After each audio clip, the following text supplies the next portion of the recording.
The fall of Unbound Publishing, crowdfunding and collapse, and the cost of trust. A rather pretentious name for a video that I've tried to record about 8 times. Welcome to this episode of the Book Geek. Stay around for the end for the good stuff. So let's talk about Unbound. So if you've been anywhere near the indie scene in any way, shape or form, crowdfunding, or just backing quirky hardbacks you may never see again, you've probably heard the name. For years, Unbound branded itself as a cool, writer-first alternative to the traditional publishing model. Kind of like a literary Kickstarter, but with more polish and a lot more headaches. And for a while it really worked. They launched some brilliant books and wild ideas and stuff that honestly has just kind of got into my soul. They've done some good stuff. And I'll pick on Daniel Hardcastle, NerdCubed, on this one because his video about the whole situation was brilliant, and I'm going to pin it in the description as well as the comments. These authors who would otherwise struggle to get through traditional gatekeepers suddenly had an avenue. Readers felt like investors with their names printed in the back of books like indie film credits. It was different and it was exciting, but now it's just turned really bad. So in January 25, the whole thing basically imploded.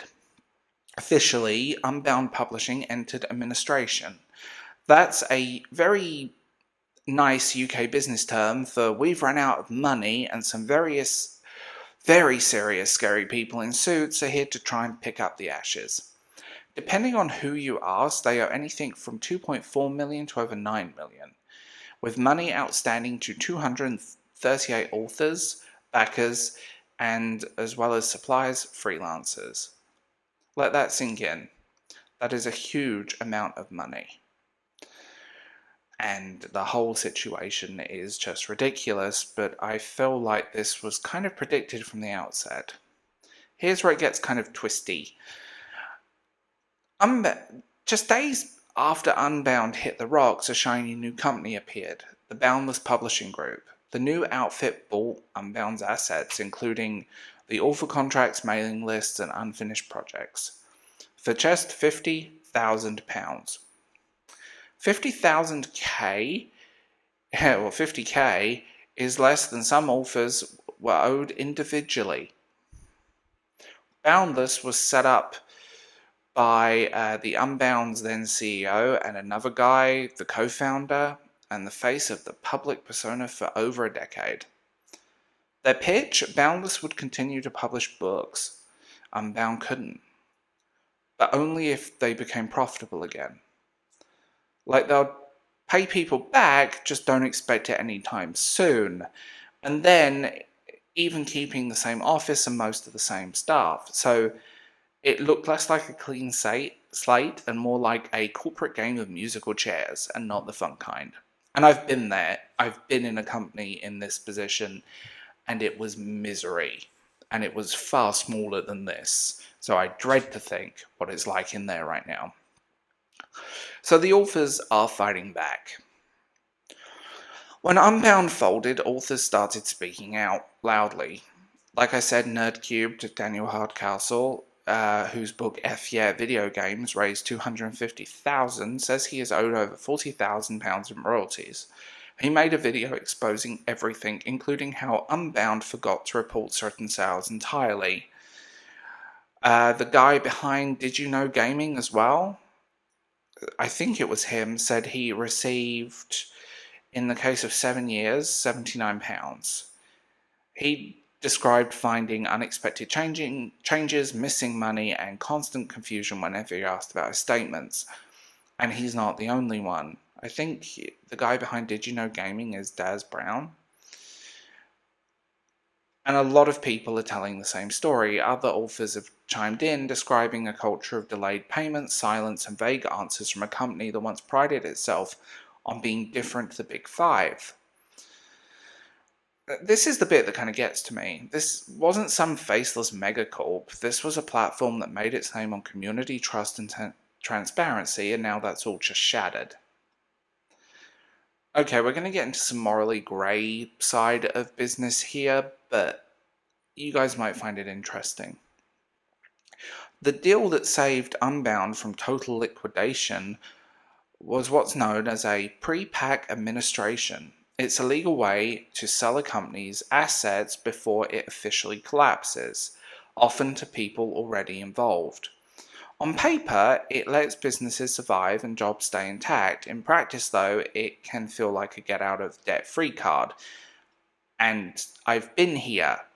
A lot of people are left behind, and in this case, authors and backers, as well as the freelancers. Because here's the brutal truth. Boundless isn't legally required to pay anyone back. Not the authors, not the backers, not the printers, cover designers, illustrators, or editors.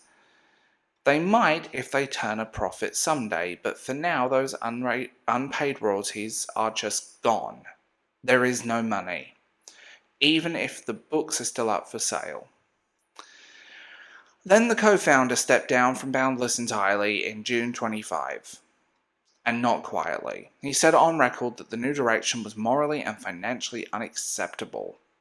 Which, I don't know about you, and this is just like my brain overthinking that statement, but that's a big statement from someone who helped form the new company in the first place. It suggests there's more disagreements behind the scenes than anyone's letting on. So what now?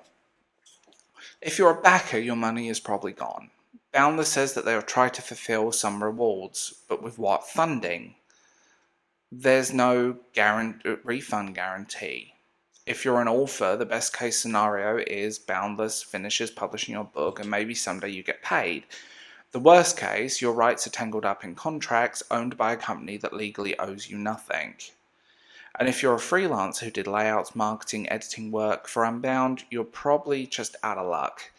Although I would suggest talking to people who are very legally minded, because there are workarounds and loopholes in the situation that I won't talk about here, because I'm not a lawyer, but it's handy to know your rights in certain situations.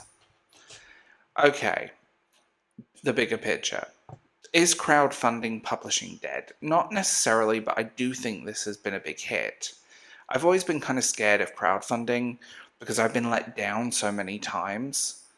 And Unbound was supposed to be the proof of concept, the success story. They got $1 million in investment for an AI-driven funding projection and were pitching themselves as the future of publishing, but that future doesn't seem to pay royalties and that future doesn't answer emails. So what this collapse is really showing is that crowdfunding only works when trust is respected. The moment the trust is gone and the company are in trouble, when sales aren't properly reported, when backers don't get their books and money disappears, the whole system collapses. No transparency, no accountability. That's not a partnership, it's a scam with a smiley face emoji. And I've been here for a different reason and it wasn't fun. And I'm also going to add that in this whole situation, I would definitely get some legal people to look at your contracts and try and get the rights back to your work, if you have rights, depending on the contracts, because we don't know what type of contracts a lot of people signed. I'm genuinely sorry this happened to you. You trusted a system that claimed to care about writers and it let you down. That betrayal hurts when it comes from something that once felt like home. And when you expose what happened, when you speak out, even though you know there are certain people that will ignore you or just dismiss you or whatever, you're doing the work that others don't dare to do.